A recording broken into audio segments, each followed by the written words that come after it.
And while I'm not looking forward to rain on the weekend, we need it. We need some rainfall, and unfortunately, we'll probably come in for some Valentine's Day plans. But look at the latest drought monitor here that just came out today, and not a whole lot of change from the way it looked last week. We still, though, are seeing moderate to severe drought across a lot of the region, and a couple areas here of extreme drought. One, far north and eastern portions here of Delaware County, and also southeastern portions of Ottawa County. But also, as you get back here into Hughes, Seminole, and Potawatomi counties, all the way back into Cleveland counties, south and southeast there of Oklahoma City, just extremely dry conditions. We need rainfall. Now, we'll get through most of tomorrow, probably fairly dry, but I am going to leave at least that chance of an isolated shower or storm once we get into the mid to late afternoon and early evening time frame. Most of us, though, probably dry, but we'll start to add that chance at the time. Temperature-wise tomorrow, it's still going to be a nice day. Highs will reach the low 70s across much of the region. We'll start things out more than likely low to mid 40s.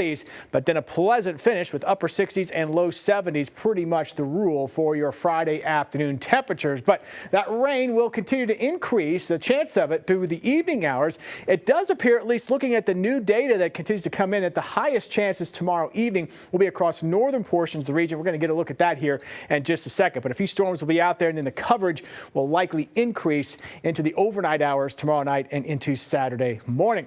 Let's take a look outside right now. I'm going to get out of the way so you can enjoy this view here from Brookside, looking back to the north and west toward downtown and the Arkansas River. Bob Hurley RV Weather Camera Network with some fantastic views for us on this Thursday evening. That's a gorgeous shot right there.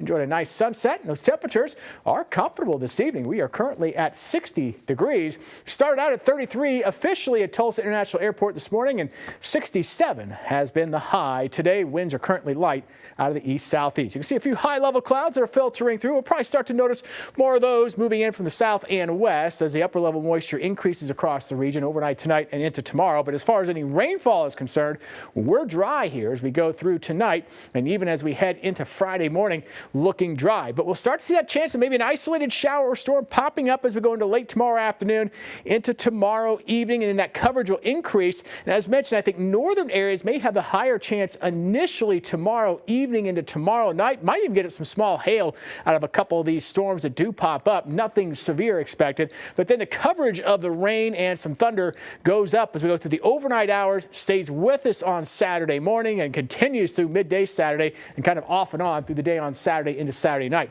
Overall severe threat, not too worried about it Friday night. I think we'll stay mostly below severe levels, maybe a low-end threat of wind and hail I-40 and southward during the day on Saturday. And there's your rainfall totals, 1 to 2 inches of rain across most of the region. There might be a spot or two, though, that does pick up a little bit more than that. But there's your Valentine's Day. Whew, going to be a wet one.